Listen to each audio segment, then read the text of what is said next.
Is Harley Quinn crazy? Fans have loved her since she first appeared in Batman the Animated Series, but she remains a tough character to peg down. In both her adventures in Suicide Squad and with the Birds of Prey, Margot Robbie's take on the fan-favorite character is incredibly complex. She's dangerous, she's violent, she's sexy, she fights witches with a baseball bat and has a pet hyena. But is she crazy?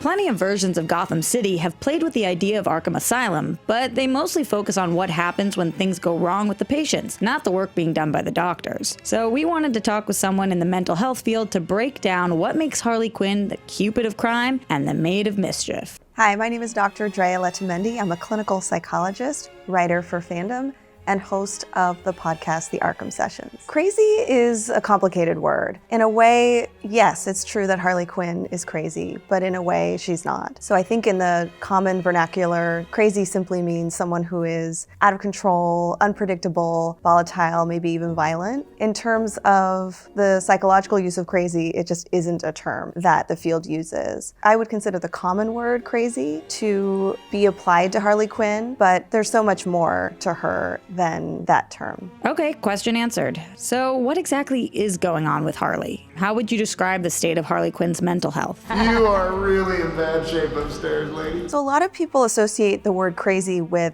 somebody who's out of touch with reality, hearing voices or seeing things that aren't there, someone who's delusional. Digging a little deeper, we see that even though, yes, she's a bit unpredictable, she has a propensity for violence, she seems to be pretty grounded in reality. She's not psychotic. She does, however, use her craziness to kind of gain control of situations. Know what they say about the crazy ones?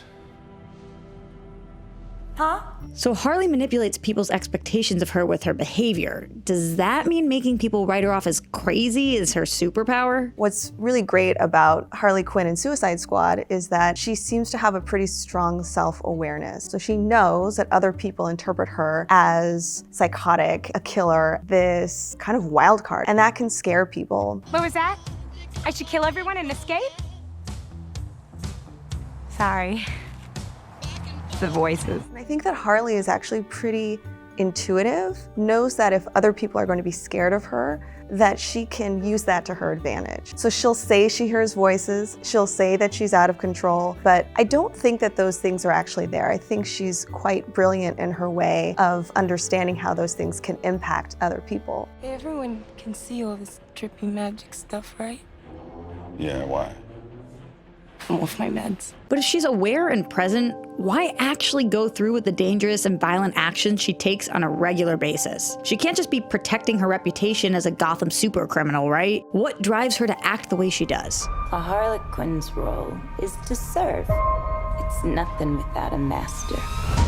No one gives two shits who we are beyond that. When we look back in her life, we see that she's had multiple traumatic experiences, starting with an abusive relationship with the Joker into continued pervasive abuse in the detainment center that she's in the beginning of Suicide Squad. And we see some flashbacks that she has of her experiences there, the different ways in which she was overpowered, abused, physically, emotionally, and maybe even sexually. And a lot of research tells us that people who are in situations where they're detained for periods of time, and when they sustain repeated abuse this way, there's long-term psychological effects. People like us, we don't get normal. Why is it always a knife fight every single time you open your mouth? In Harley's case, she's been living like this for years. What kind of long-term effect does that have on someone? How does Harley deal with that kind of trauma? While she's experiencing a lot of this traumatic pain and she's kind of working through all those different triggers, the flashbacks, the sensations, I think for Harley, she is able to overcome that pain and find pleasure and joy in everyday things. What a way to start my new life. The perfect egg sandwich. I love you. The other thing about her psychology is that because she's numbed out so much, in order to feel pleasure, she dials up some of the situations that she's in. Which would be why she seems so at home in a place as volatile and violent as Gotham City. For most of us, maybe we're enjoying a nice drive on an open freeway, or something that is kind of a common, everyday, simple joy. For me, will you? Harley may have numbed out so much that she has to engage in really high-risk situations, ones that are actually even dangerous to her in order for her to feel alive. And this is really common for people who have experienced pervasive, repeated trauma. And it can be actually really dangerous for folks who put themselves in situations that might harm them or might put them at risk. Something tells me a whole lot of people are about to die.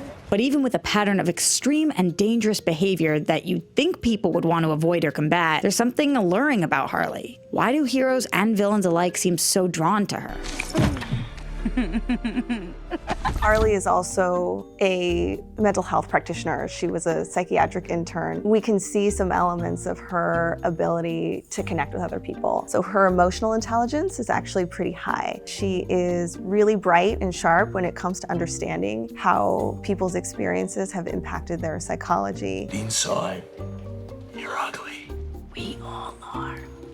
We all are! And I think something that people don't give her enough credit for is her ability to understand that life is about finding pleasure in everyday things. So to see her be playful and joyful and make a sad situation funny, I think is her way of connecting to other humans and actually is a sign of somebody who's a really good therapist. Harley Quinn, nice to meet ya. As an audience, we root for our protagonists and heroes. We always hope there's a way forward through their trauma and pain. Does Harley actually have one? One thing to note is that Harley is able to connect with others in a healthy way. And so we see this in Suicide Squad, where she's really fond of the other members of Task Force X. You're my friend too. She's around other people that she relates to and that have similar histories and similar experiences of being marginalized and detained. And so I think she's found camaraderie in being around those people, and that can be pretty healthy. Need a ride? Your ass is not driving. I think that's hopeful because we see that Harley is finding that she doesn't have to commingle abuse and pleasure or pain and joy, that she can find something a little bit more healthy from another person. Out of curiosity, we checked in with Margot Robbie to ask the actress that had to get into Harley's head how she sees Harley's mental illness. There could be like elements of a lot of other illnesses in there. A little manic depressant, definitely the PTSD thing. Loves to analyze people, and someone like the Huntress who has massive childhood trauma, that's just like, that's so exciting to her. It's like, ooh, I want to get in their brain and pick it apart. I love this chick. She's got rage issues. I don't have rage issues! You know, psychologically speaking, vengeance rarely brings the catharsis we hope for.